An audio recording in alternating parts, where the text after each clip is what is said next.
Good morning.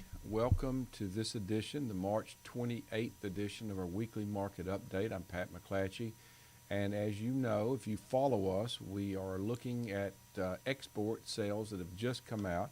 I've not even seen them yet. We're going to pull them up, and I'll give them to you as I see them. Cotton had a good number here, 219,000 running bales. That's up 75% from the previous week and up 79% from the 4-week average. Vietnam took 98,600. Turkey took 43,400.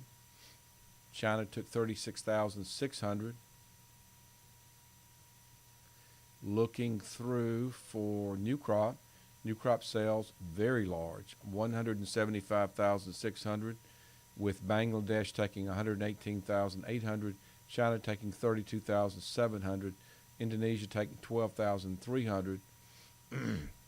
The actual shipments also very good, 380,000. So these are good numbers. Reaction of the market has been positive. Cotton was down 18 in May just before this report. Right now cotton is up 4, so that's good. Let's take a look at soybeans. Not good numbers. 181,800 metric tons, down 52% from the previous week, and 85% under the 4-week average. I can only guess that China's not in these numbers. Egypt took 123,600. The Netherlands took 82,400. South Korea took 63,500. Soybeans before the report were up 3.5. Right now they're up 2, so they have backed off. Corn sales okay, a little less than 1 million metric tons. The number was 904,500 metric tons, up 6% from the previous week, up 5% from the 4-week average. China took 300,000 metric tons. That's a little unusual. Japan took 228,800. Taiwan took 136,000 metric tons. Now the reaction there, corn was unchanged before the report. Right now corn is down 1/4. Wheat, net sales of 475,700 metric tons. That's a good number. That's up 59% from the previous week and up 15% over the 4-week average. Mexico took 153,300 metric tons. Japan took 75,500 metric tons. Indonesia took 67,000 metric tons. Wheat before the report was down 6. It's still there. Looking over, I see cotton is up 14 now at 77.09. High of the day or overnight, the high was 77.15. The low 76.02. So we rallied 100 points off the low that was made at one point last night. Just take a look at some of the recent news to put things in a little bit of perspective. It's still about trade talk primarily. We'd also have to comment that wet weather is getting to be a more important consideration when it comes to price, especially when it comes to soybeans and corn. But looking at cotton, we've been trending up in cotton for a few weeks now. Now, yesterday we were down, last night we were down, but now we're coming back.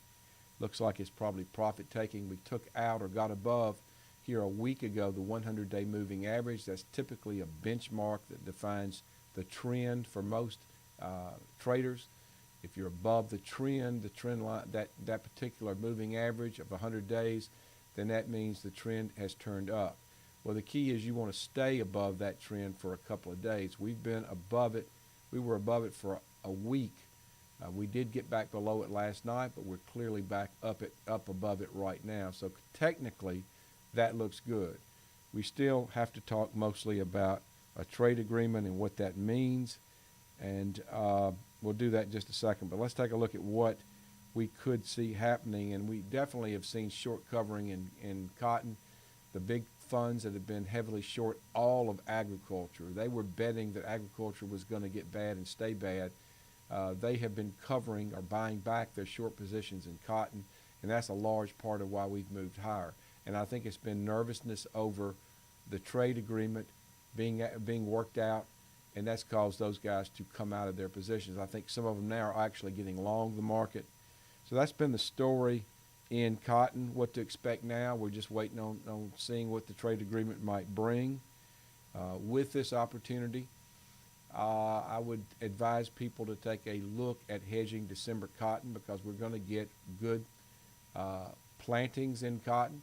Some acreage in the south might shift from too wet conditions affecting corn planting and actually pick up more acres in cotton. So I don't think there's going to be a shortage of acreage with cotton. And with December cotton trading right now at 75.57, a person should already be considering a very small part of their crop, maybe 10 to 15%, getting on some coverage there by going into the cash forward market or doing some type of hedging, and then be able to scale up as hopefully we get more good news and old crop cotton moving up and dragging December with it to a certain extent.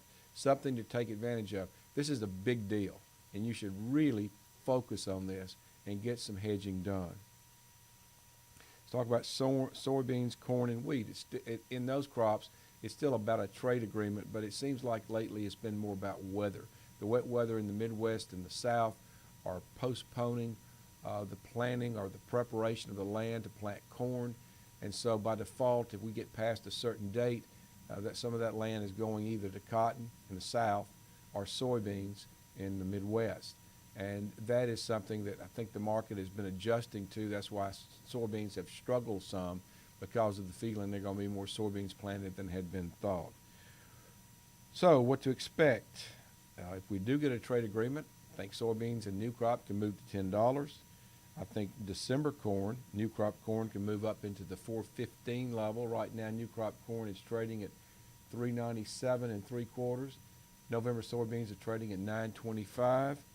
And July wheat, we think, can get up toward $5.50. And right now, July wheat is trading, the last trade on July wheat is right at $4.69 1/4. So you need to take advantage of it. We're approaching the time of the year when highs are made in the spring, up the early summer. You want to be able to take advantage of markets as they move up into higher levels. We're not even close to it in soybeans, but you are close in corn, and you are definitely close in cotton, at least a level to start doing stuff. One last look at the market.